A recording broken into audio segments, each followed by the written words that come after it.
Muy bien, estamos en esta mañana, domingo 24 de mayo, en la iglesia Camino de Vida de Nueva Jersey, tratando el tema ¿dónde se fue el dinero?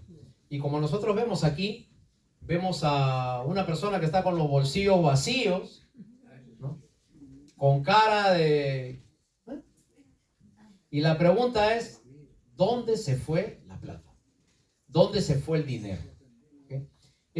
Yo siempre digo que si usted ganara un promedio así, pequeño promedio, de $500 a la semana, si su cheque sale de $500 a la semana, en un año usted tendría $26,000.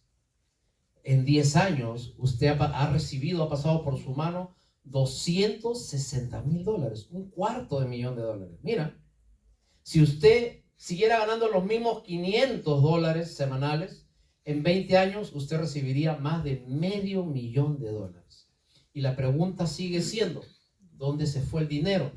Porque en el bolsillo no está, en el banco no está. ¿Dónde está el dinero? Esa es la pregunta. Entonces, vamos a través de la vida de José, nosotros vamos a desarrollar algunos principios que tiene Dios acerca del dinero. Por favor, hermano Manuel. Nosotros estamos viendo la historia de este hombre, el patriarca José, que había tenido una vida bastante dura. José había sido desde muy niño criado por su padre, educado correctamente, pero sus hermanos le tuvieron envidia, lo tomaron, lo vendieron y de la noche a la mañana la vida de José cambia drásticamente. Se lo llevan unos árabes, esos árabes lo compran como esclavo y finalmente yendo de un sitio a otro sitio, viene a caer en el país más grande del mundo de aquella época, que se llamaba Egipto. Egipto en la época de José era el Estados Unidos de la época, ¿no? Ahora, José cae preso, José está sin papeles, José está en una cárcel y José se pregunta, ¿qué pasó? Ahora, acordémonos de algo, José no estaba exento de las bendiciones de Dios. La semana pasada estábamos hablando acerca de los tiempos cronos y los tiempos kairos. Y nosotros dijimos y enseñamos que el tiempo cronos es el tiempo que uno va midiendo, segundos, minutos, horas, días, años. Ahora, y dijimos que había un tiempo, que era el tiempo en la Biblia, que ya no es el medible, sino es un tiempo con propósito, es el tiempo kairos. Y el tiempo kairos es la época en que Dios lo toma a usted y hace un trabajo especial en su vida. ¿Okay? Entonces, nosotros dijimos que como principio de la clase anterior, de la prédica anterior, que si usted utilizaba correctamente su tiempo cronos, Dios le iba a dar en la vida tiempo kairos, tiempo con propósito. Y esto lo vemos en la vida de José. José cumplió en cada etapa de su vida correctamente delante de Dios. Todo ese tiempo cronos que él pasó, a pesar de lo que sufrió, él no lo pasó en vano. Y Dios bendice que obedece. Amén. Primer principio que encontramos en la Biblia. Dios bendice al que obedece. Entonces, ya vimos a un José en los capítulos anteriores de Génesis sufriendo, siendo vendido, envidiado, siendo tomado como esclavo, pero él allí firme en lo que él conocía. ¿Okay? Y ahora vemos que como él obedeció en su tiempo cronos, ahora Dios le prepara su tiempo kairos. Él cae en la cárcel que estaba más cercana a la cárcel de Faraón, que era el principal en ese tiempo en Egipto. Ahora, este hombre dice que tiene 2 sueños y llama a sus sabios, a los magos de la época, a sus consejeros, y los llama y los reúne y le dice, pónganse delante mío. He tenido un sueño que me perturba y quiero saber el significado. Los magos le dicen, muy bien, Faraón, díganos el sueño y nosotros le vamos a descifrar qué es lo que dice este sueño. Y Faraón le dice, yo no me acuerdo el sueño. Yo los he llamado para que ustedes me hagan recordar cuál era el sueño y qué significaba. Miren qué fácil se la pone, ¿no? Entonces los magos no solamente tenían que descifrar el sueño, sino tenían que decir qué había soñado Faraón que no se acordaba. Él solamente sabe que se despertó y se despertó sobresaltadamente. Ahora, Entonces José llega hasta la corte más grande del mundo y le interpreta el sueño a Faraón. Génesis capítulo 41, versículo 14. Es el pasaje que hemos leído antes. Dice: entonces Faraón envió y llamó a José y lo sacaron apresuradamente de la cárcel. Y se afeitó y mudó sus vestidos y se vino a Faraón. Quería explicarte un poquito para ponerte en contexto. ¿Okay? Los hebreos eran personas de campo, personas que se dedicaban a la agricultura, a la ganadería, y los hebreos tenían por costumbre dejarse el cabello largo, barba, bigote, y así en este estilo, en ese fashion, fue que José fue capturado y fue llevado a la corte. Los egipcios tenían una costumbre totalmente distinta. Los egipcios se afeitaban, eran lampiños, pelo cortito, se pintaban las cejas. Otra cultura. ¿Ok? Entonces, cuando lo van a llevar donde Faraón, uno de los sabios que estaba allí dice: oye, está difícil esto de no solamente interpretar el sueño, sino adivinar qué soñó. Entonces uno de los sabios dice: oh, yo me acuerdo que en la cárcel conocí a uno de los muchachos hebreos y él interpreta cualquier sueño que tú le das. ¿Quién era el que había cumplido su tiempo cronos con toda obediencia? José. Y José es sacado de esa cárcel y llevado a la corte más lujosa. Entonces, pero para presentarse delante de Faraón tuvieron que afeitarlo, tuvieron que ponerle los vestidos, tuvieron que ponerle todo el atuendo respectivo. Entonces, cuando se presenta delante de Faraón, comenzamos a desarrollar esto. Una más, hermano Manuel, por favor. Algo que tenemos que entender, hermanos, algunos principios que tenemos que entender. Okay, vivimos en un mundo difícil. No es algo actual, es algo que siempre ha pasado. Primer principio que tenemos que entender. Vivimos en un mundo difícil. ¿El mundo está fácil o está difícil? Difícil. ¿La calle está dura o no está dura? Claro, ¿cierto? Ahora, la pregunta es, miren algunos datos. La inflación anual está en alza. El costo de los combustibles ha llegado a niveles récords, ¿no? La gasolina super está a $6 y algo, etc. Ahora, ¿cómo se mueven los productos en Estados Unidos? A través del transporte, ya sea en barcos, en contenedores, o local, ya sea en los carros. ¿Qué utilizan los barcos? ¿Qué utilizan los aviones? ¿Qué utilizan los autos? Combustible. Por lo tanto, eso ha elevado el precio de todos los productos. Ahora, todo sube de precio, pero hay un problema. La gente sigue ganando igual. ¿A cuánto les ha aumentado el sueldo últimamente? Levanten la mano para ver si me prestan algo. Ya ves, todos ganamos lo mismo. Entonces, si todo sube y yo gano lo mismo, obviamente voy a tener un déficit, ¿no es cierto? Y el dinero rinde cada vez menos. La pregunta es, ¿tiene la Biblia algo que decirme al respecto?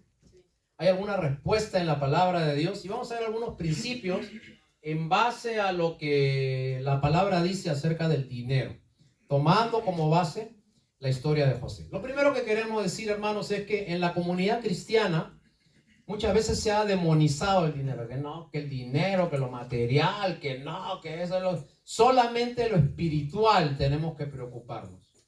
Y eso no es correcto de acuerdo a los principios de la Biblia. El Señor Jesús dio 16 parábolas que tenían que ver con dinero. Ok, entonces para el Señor Jesús era importante el tema del dinero. Porque cuando usted no maneja bien el dinero, entonces, ¿qué es lo que pasa? Hay problemas en la casa. ¿Ok? El testimonio de uno queda mal. Y comienzan los problemas, las discusiones, no hay un proyecto de vida, no puedo avanzar, no tengo cómo respaldar todos mis proyectos en la vida. Pero la palabra del Señor dice en Eclesiastés 10:19, por el placer se hace el banquete. El vino alegra a los vivos. Y acá abajo quiero que subraye, y el dinero sirve para todo. Oh, okay. Muy bien. Como dijo un filósofo, ¿no?, hispano, el dinero no lo es todo en la vida, pero calma los nervios. ¿Cierto? El dinero sirve para todo. Con el dinero bien usado, usted puede bendecir a otras personas. ¿Correcto? Entonces, no es malo tener dinero. Lo malo es cómo utilizamos el dinero. Una más, hermano Manuel. El dinero no es lo malo. ¿Ok? Lo malo es el amor al dinero. La Biblia dice, raíz de todos los males es el amor al dinero, ¿no? No sé cuántos de ustedes han tenido esta hermosa experiencia de tirar todo su sueldo arriba y que le caigan los billetes, ¿no? Entonces, el problema no es ese. El problema es cuando usted cambia sus prioridades por dinero. Cuando usted deja de sus valores por tener más dinero. Cuando aprovechando una oportunidad, no, aquí voy a tener dinero, con esta persona voy a tener dinero. Y entonces usted quita sus principios, quita sus valores por tener dinero fácil. Entonces allí es cuando hay problemas. Y ahora se ha puesto de moda, no sé si usted ha escuchado alguna vez esa palabra, sugar daddy. ¿Ok? Es un sugar daddy, una persona mayor que tiene su plata y en lugar de trabajar, de sufrir, de luchar, viene alguien que y te lo pone todo a la mesa, ¿no?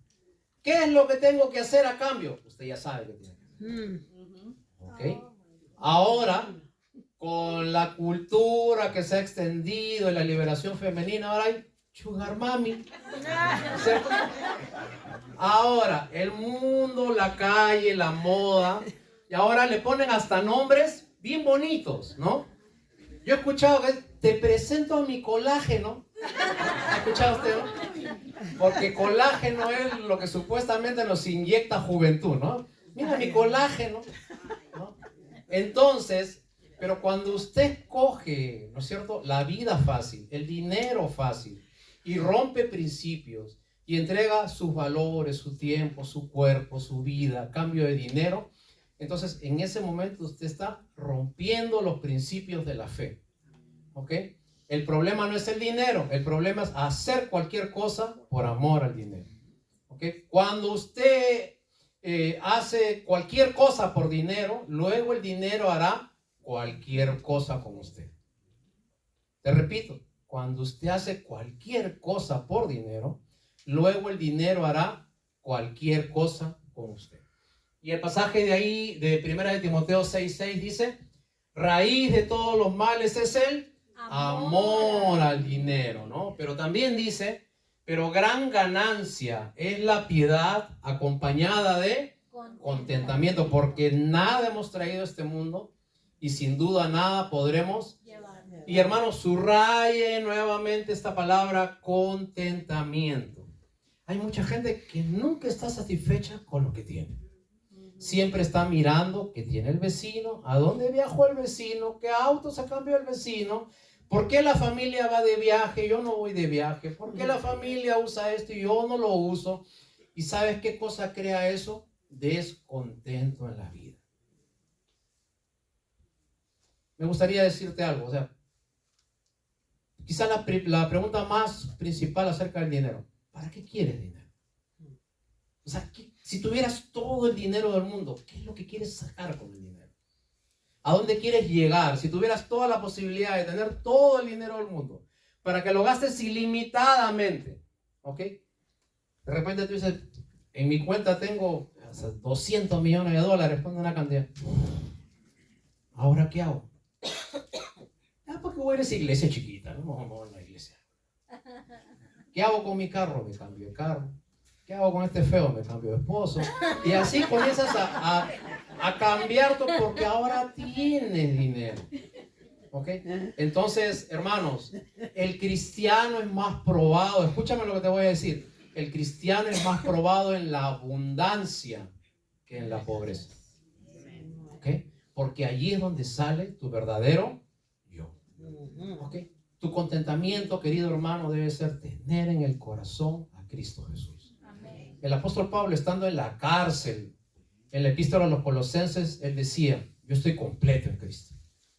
¿Me puedes explicar cómo un hombre preso, privado de su libertad, siendo antes un fariseo de fariseos y ahora siendo un preso, podía decir, estoy completo en Cristo? Al comienzo del servicio leímos un pasaje en Filipenses y el apóstol Pablo decía, yo estoy acostumbrado a todo, a tener mucho y a tener escasez. Todo lo puedo en Cristo que me fortalece. Ahora, cuando Pablo me dice todo lo puedo en Cristo que me fortalece, no está hablando de que, hermano, tú puedes pisar, avanzar, dale, Dios te va a hacer que todos los caminos se te abran, que la gente se abra y te aplauda, porque todo lo puedes en Cristo que me fortalece. Pablo estaba hablando de dinero. Y él dice, yo puedo todo, puedo vivir aun cuando tenga poquito. Y puedo ser fiel al Señor. Y puedo vivir aun cuando tengo un montón y no me voy a alocar. Voy a tener dominio propio, voy a seguir adelante. Porque a veces cuando nosotros tenemos mucho dinero, se nos va el dominio propio. Y viene el demonio propio. ¿Ok? Porque hacemos tontería y media. Impulsos. Seguimos, hermano Manuel, por favor. Entonces, punto número 2. Dios quiere utilizarlo a usted que ha tenido una vida difícil. Tal cual José, ¿no? Que fue criado con amor, tratado con envidia, vendido por traición y siempre estuvo solo. Entonces, este hombre finalmente tuvo su tiempo. Callos. Entonces, algo de lo que pasamos por alto es que José significa siempre Dios proveerá. Eso es lo que significa José. Y hermanos, si nosotros podemos ver la vida de José en etapas, José fue un niño mimado, José fue un hermano envidiado, José fue un hombre vendido, José cayó como preso, fue un esclavo, pero ¿sabes qué? Dios nunca le dejó de proveer. Amén. Porque el Dios proveerá era algo que había en su corazón. Así que para usted que ha tenido una vida difícil, para usted que nació en un país complicado, en una economía difícil, en el llamado, en Latinoamérica a veces decimos, nosotros nacimos en el tercer mundo, dice, ¿no? Con muchas posibilidades de llegar al cuarto. ¿Okay? A pesar de que haya nacido ahí, la Biblia dice, aunque tu comienzo haya sido pequeño, tu fin será muy grande. Entonces lo primero que tenemos que ver, hermanos, es que Dios tiene algo que decir con respecto al dinero. Lo segundo, Dios quiere utilizarlo a usted para que usted a través de su vida pueda poder bendecir y saber manejar bien lo que nosotros tenemos en la mano. Seguimos un poco más, hermano Manuel, por favor.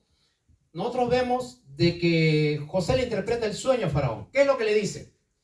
El sueño Faraón es que primero van a venir 7 vacas gordas y después en su sueño usted vio que tenía 7 vacas flacas. ¿Qué pasaba con las vacas flacas? ¿Se comían a las? Eso quiere decir, Faraón, que van a venir 2 épocas. Primero van a venir 7 años de mucha abundancia, y en los 7 años de mucha abundancia, usted tiene que entender que después van a venir 7 años de mucha pobreza. Y tanta pobreza, que la pobreza va a ser tan grande que la gente ni se va a acordar que vivió 7 años buenos. Entonces, hermanos, algo que nosotros debemos tener en cuenta y tenemos que proponerlo, que practicarlo con respecto al dinero. ¿Sabes cuándo le propuso José a Faraón que comience a trabajar todo lo que él tenía que hacer? Lo que le dijo a Faraón fue, lo primero que usted tiene que hacer, señor Faraón, mire el versículo 34. Haga esto, Faraón, y ponga gobernadores sobre el país y quinte la tierra de Egipto en los 7 años de la abundancia. ¿Sabes qué significa? Que el 20% de todo lo que producía tenía que guardarlo. Ahora, ¿cuándo es que José le dijo a Faraón que se tenía que preparar? ¿En el tiempo malo o en el tiempo bueno? En el tiempo bueno. Te repito, ¿cuándo se tenía que preparar Faraón? ¿En el tiempo malo o en el tiempo bueno? En el tiempo. Usted tiene que prepararse en el tiempo bueno. No tiene que esperar que caiga una enfermedad, que caiga un cáncer, que caiga un problema económico, que venga otro COVID, que pierda su trabajo, para recién ahí decir, como dice el título del mensaje, ¿y qué pasó con el dinero? La Biblia dice, el caballo se prepara para el día de la batalla, pero el que da la victoria es el Señor. La Biblia no dice el caballo se prepara en el día de la batalla. La palabra dice, el caballo se prepara para el día de la batalla. Quiere decir que con tiempo usted tiene que irse preparando porque los días malos van a venir. Te repito, te doy una mala noticia. Los días malos van a venir. Amén. ¿Okay? Entonces, la sugerencia de José a Faraón: consígase un hombre sabio y prudente. Una economía difícil, así como la que estamos viviendo, necesita hombres serios y prudentes. Hombres sabios y prudentes. Y la palabra prudente significa que no se deje llevar por sus impulsos. Y hermanos, el merchandising sabe mucho de esto. Por eso es que usted va a escuchar en todo anuncio publicitario: compre ahora, llame ya. Porque ya, ahora, no lo pienses. A los 200 primeros que llamen, ¿sabes qué es eso? Trabajan con los impulsos. Y cuando alguien te presione mucho a hacer algo rápido, eso no viene de Dios. Amén. Entonces, una economía difícil necesita hombres serios y prudentes. Necesita un hombre cristiano que se siente, como vemos ahí, y comience a calcular. En todo hogar cristiano tiene que haber alguien que dirija el dinero. Un principio acerca del dinero: el dinero no se maneja solo. Alguien tiene en casa que manejar el dinero. Te lo repito, el dinero no se maneja solo. Alguien tiene en casa que manejar el dinero. Porque si nosotros comenzamos a trabajar a lo que viene rápidamente por impulso, entonces tomaremos malas decisiones. Un principio espiritual: el apresuramiento en la economía lleva a el empobrecimiento. Te repito, el apresuramiento lleva al empobrecimiento. A ver, entonces yo no sé si usted ha pasado esta hermosa experiencia de ir a un mall y salir, ¿no? Usted entraba a esa tienda de 99 centavos que dice: voy a comprar una galletita, y sale con un coche lleno de cosas. ¿Okay? ¿Sabes por qué? Porque los que trabajan en las tiendas saben dónde poner perfectamente las cosas. Mientras tú vas haciendo tu fila, hay 40 cosas que te jalan el ojo y tú vas agarrando. ¿Okay? Entonces, usted puede ser una persona muy cauta, muy prudente, de lunes a sábado, pero usted va el domingo a un mall y se compra un zapato, ¿no?, de 200, 300 dólares, un tenis, un par de tenis que cuestan 200, 300 dólares. Y entonces, ¿qué es lo que pasa? Usted trabajó por impulso. ¿Okay? Se compra zapatos que no necesita, blusas que no necesita, ropa que ya tiene 40 ahí colgadas. Estadísticamente, perdón, hermanita, con mucho respeto. Estadísticamente, las mujeres usan solamente el 15% de toda la ropa que tienen. Te repito, usa solo, o sea, de todo lo que tienen, ¿no? Así, usa solamente el 15%. Porque esta me queda más bonita, esta es la que ya me acostumbré. Y los hombres somos iguales. ¿Ok? Entonces compramos cosas que las dejamos tiradas. Entonces, ¿qué estamos haciendo? Vivimos por impulso. Y allí es donde se va el dinero. Entonces, ¿qué es lo que recomienda José, hermano Manuel? Lo que recomienda José es Faraón, ¿ya? Y yo le recomiendo a ti también, tal cual José le recomendó a Faraón. Todos tenemos que tener un fondo de emergencia. Tenemos que tener un fondo de emergencia. José le dijo a Faraón: ponga gobernadores sobre el país y guarden el 20% de la producción. ¿Ok?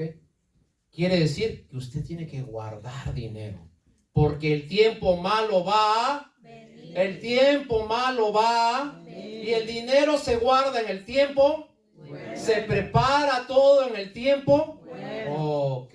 Ahora, me gustaría ver, querido hermanito, hermanita, querido amigo, amiga que está acá, si cuando usted recibe ese cheque, ¿qué es lo que va a hacer con eso? ¿Okay?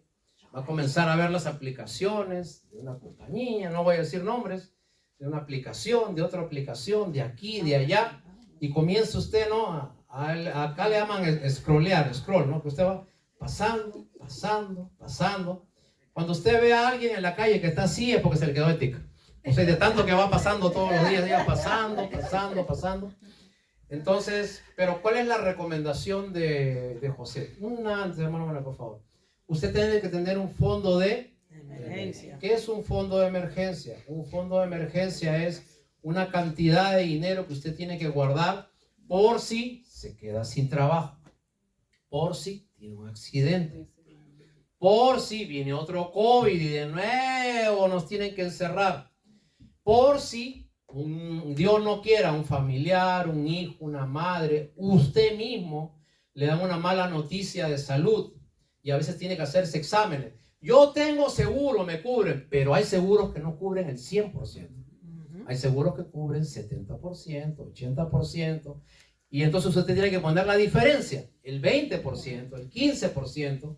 Y cuando hablamos de 40,000, 50,000 dólares, es plata. Y usted tiene que estar preparado, porque el caballo se prepara para el día de la batalla. Te hago una pregunta. ¿Cuánto tienes en el banco ahorita? Te hago otra pregunta. ¿Cuánto de cash tienes en el bolsillo ahorita? No, yo tengo bastantes tarjetas. No, las tarjetas no son tu plata, son la plata del banco. ¿Cuánto dinero tienes tú? Que es tuyo, que no le debes a nadie. ¿Ok? Entonces, hermanos, si nosotros no somos sabios con lo que pasa por nuestra mano, entonces Dios no nos va a dar lo que nosotros necesitamos. ¿Ok? Entonces, todos nosotros tenemos que tener un fondo de emergencia. Sí o sí, eso es lo primero que tienes que tener. Un dinero que no se toca para nada.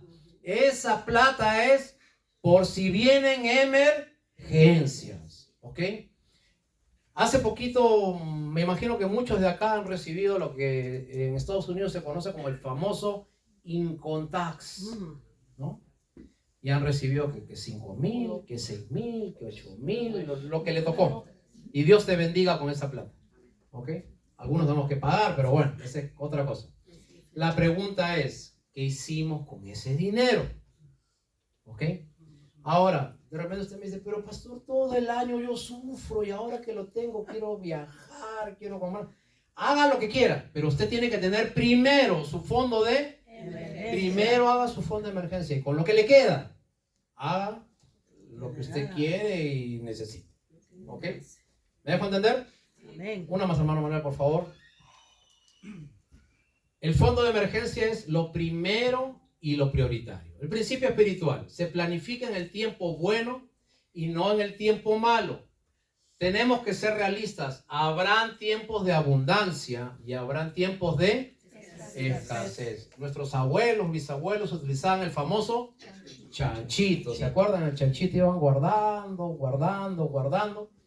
Y entonces la ventaja de tener un chanchito es que usted no podía sacarle nada porque la única forma era romperlo.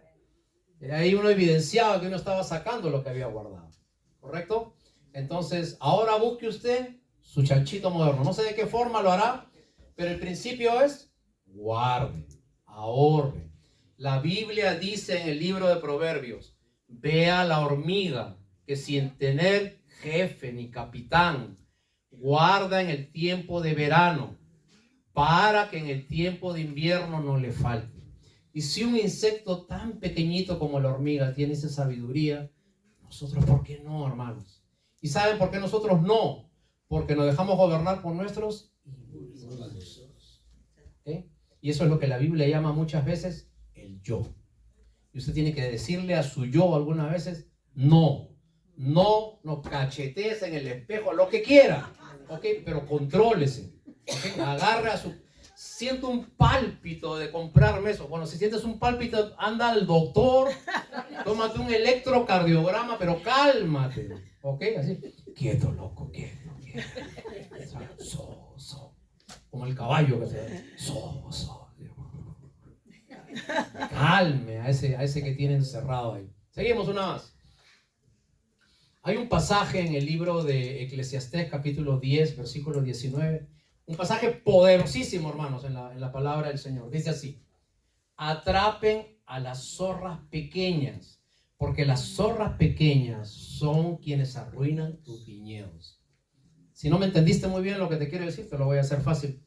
Los agricultores de la época en la que escribía Salomón se dedicaban mucho a criar viñas. La uva era la fruta por excelencia en Israel. Ahora, cuando las uvas estaban ya prácticamente listas para que usted las pudiera cosechar y comérselas y vender, etcétera, ¿qué cosa era lo que pasaba? Venía el animal que más le encanta la uva, que es las zorras, los pequeños, ¿no?, felinos que venían, y ellos eran los que destruían las cosechas. Ahora, de los animales grandes muchas veces el agricultor se preocupaba y las mataba, pero cuando veía pequeñitas, estas no van a hacer nada. Y las zorras pequeñas eran las que en las noches destruían todo. ¿Ok? La palabra del Señor dice: cuídate de los enemigos pequeños, porque ellos son los que van a destruir tu ganancia, tus cosechas. Cuídate de los enemigos pequeños. ¿Sabes qué quiere decir esto? Tus gastos, tus antojos, tus caprichos. De pequeños gastos en pequeños gastos se hacen grandes pérdidas. Entonces, identificas en tu vida cuáles son las pequeñas zorras que hay, que se llevan, ¿no?, tus cositas. No, es que este es un caprichito que me doy, un gustito que me doy. Aparte de pastor, trabajo toda la semana, ¿no? Y tengo algún capricho, algo que tengo que comprarme. Y de pequeño capricho en pequeño capricho me voy quedando sin dinero. Y cuando pasa el tiempo estoy con el bolsillo afuera y digo: ¿y dónde se fue él? Dinero. En las pequeñas zorras que hay en la vida. Ahora más, por favor. Prepárese para las etapas de la vida.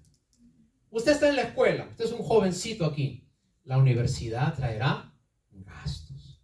Usted tiene hijos jovencitos, guarde, prepárese, haga su fondo de emergencia, porque cuando vengan los gastos de la universidad, esos gastos van a ser grandes. Usted está soltero, bueno, junte. El matrimonio va a traer gastos. ¿Ok? Usted está casado, junte. Los hijos van a traer gastos. ¿Quiere comprarse un auto? Junte. ¿Eso cuesta? Claro. ¿Quiere arreglar su situación legal? Comienza a juntar entonces, porque va a pagar fees, va a pagar abogados, va a pagar trámites. Eso también es un gasto. Y si usted no tiene su fondo de emergencia, entonces lo que va a pasar es que va a comenzar a pedir prestado. Y usted se va a endeudar en lugar de usted comenzar a hacer las cosas como debe ser. Quiere comprarse una casa, eso va a traer gastos más grandes todavía. Usted es una persona adulta. Entonces la pregunta es: ¿está guardando para su vejez? Te repito, ¿está guardando para tu vejez? Salomón decía en el libro de Eclesiastés: alégrate, joven, en tu juventud, antes que vengan los días malos. Y se estaba refiriendo al tiempo de vejez. Dice: días en los cuales no tengas contentamiento. Y comienza a narrar una por una todas las cosas que van a pasar. Dice, vamos a verlo, hermano, es un pasaje bien, bien bonito. Vamos a ver Eclesiastés, por favor. Vamos a avanzar. Eclesiastés está después de Proverbios, capítulo 12, versículo 1. Eclesiastés, capítulo 12, versículo 1. Debemos, ahora que tenemos fuerzas, ahora que todavía está joven, ahora que todavía se puede valer por sí mismo, que se para sobre sus pies, que no depende de nadie, ahora tenemos que recordar más que nunca las palabras de Salomón. Eclesiastés, capítulo 12, versículo 1. Después de Salmos, Proverbios, ahí está Eclesiastés. ¿Lo tenemos? Amén. Ok. Mira lo que dice: acuérdate de tu Creador en los días de tu juventud. Antes que vengan, no dice los días de tu vejentud, sino los días de tu juventud. Antes que vengan los días malos y años en los cuales digas: no tengo en ellos. Antes que se oscurezca el sol y la luna y las estrellas. ¿Sabes qué quiere decir eso? Los ojos. Seguimos avanzando.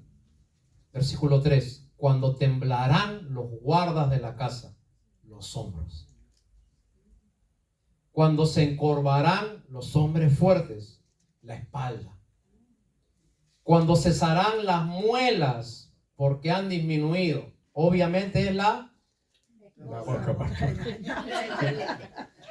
Y se oscurecerán los que miran por las de nuevamente y las puertas de afuera se cerrarán por lo bajo del ruido de la muela. Cuando se levantará la voz del ave y todas las hijas del canto serán cuando ya no puedas hablar.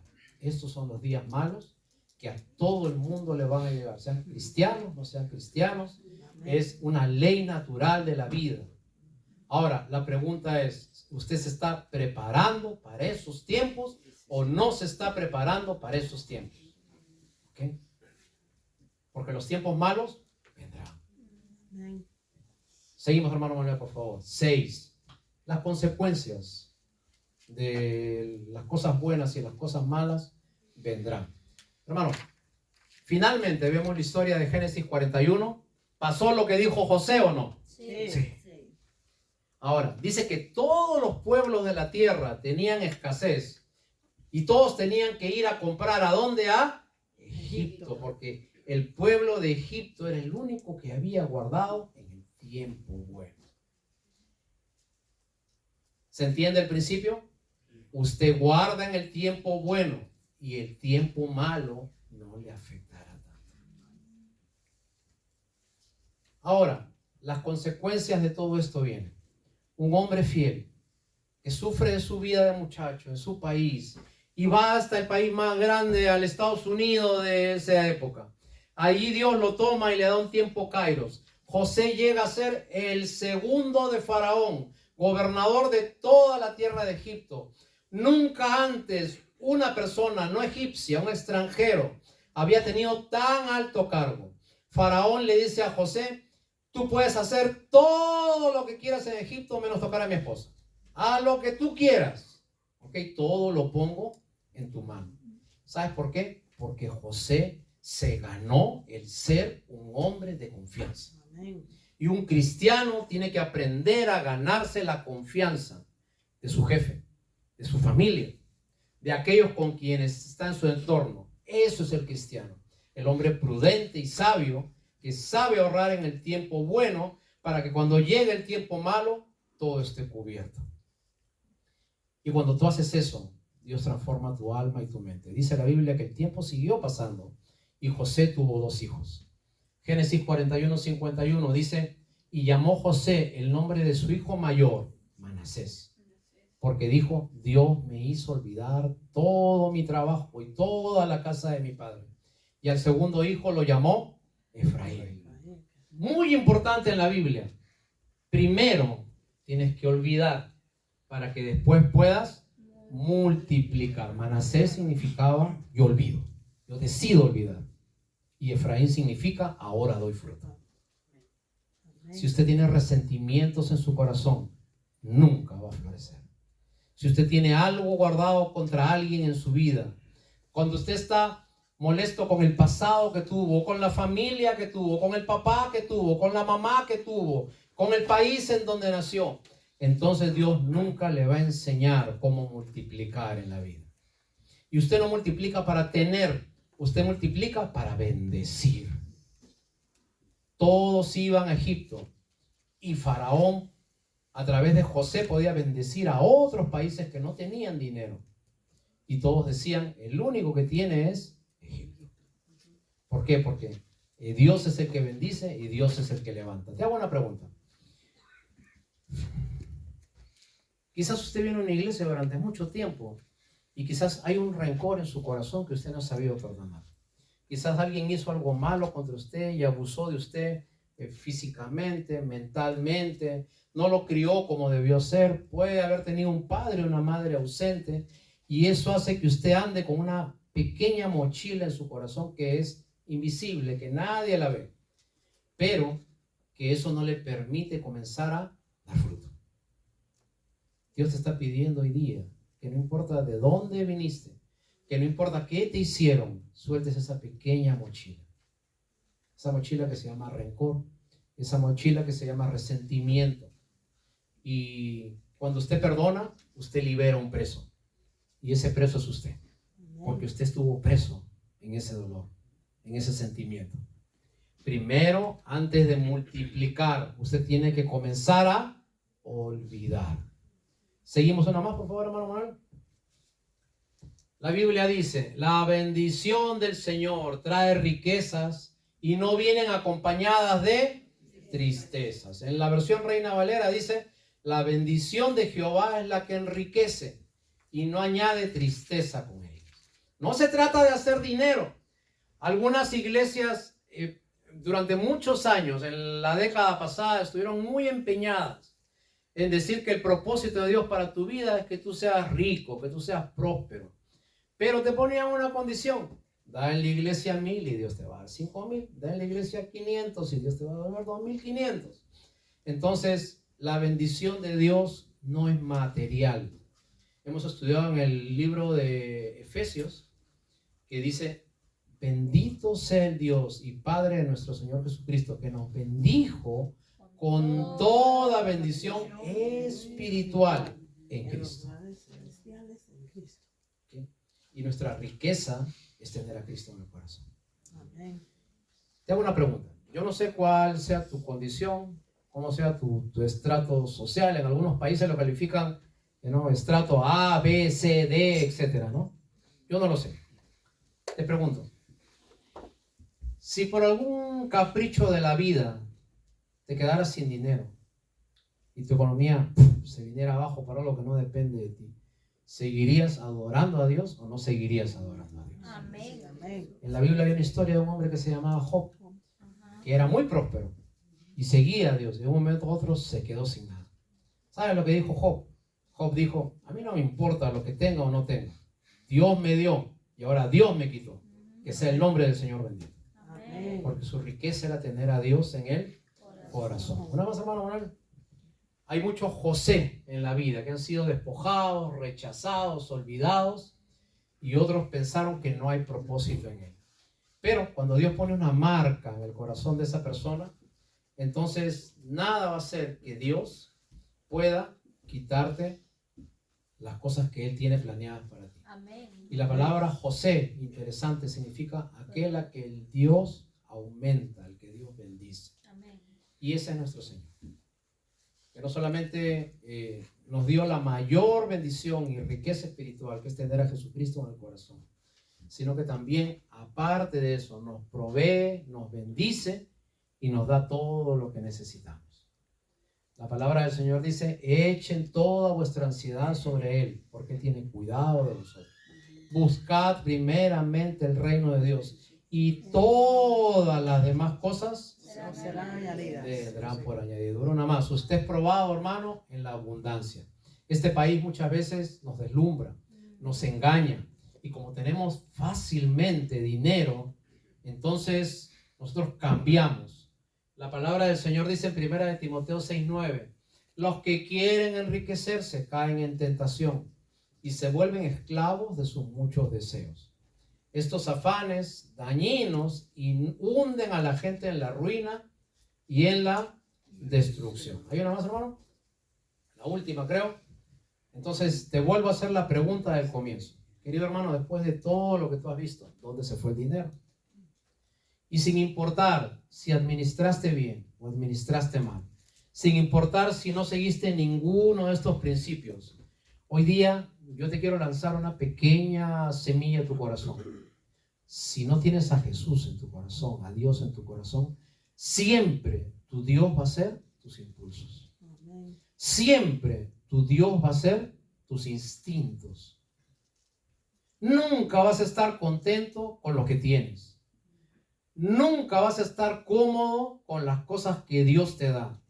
Y comienzas a dejar de valorar todo lo que tienes y comienzas a buscar lo que podrías tener. Así que hoy día hay un llamado para usted, para que usted, tal cual José, comience a ver los valores de la vida y comience a comportarse como un hombre sabio y prudente con su economía. ¿Okay? No es solamente decir Dios te bendiga y todo. No, siéntate, escribe, ¿ok? Haz un presupuesto. Siéntate con tu esposa y cuadra allí el dinero. Porque usted tiene que hacer los principios de José para que le vaya bien en la vida. Amén. Y cuando usted haga eso, entonces usted va a ser doblemente bendecido. Amén. Porque va a tener la bendición espiritual primeramente y después va a tener la bendición material. ¿Se entiende? Amén. Y hermanos, que el Señor te dé entendimiento y que te dé prudencia en hacer todas las cosas de acuerdo a lo que hemos aprendido el día de hoy. Y Amén. muchas bendiciones para su hogar. Nos ponemos de pie, vamos a ver.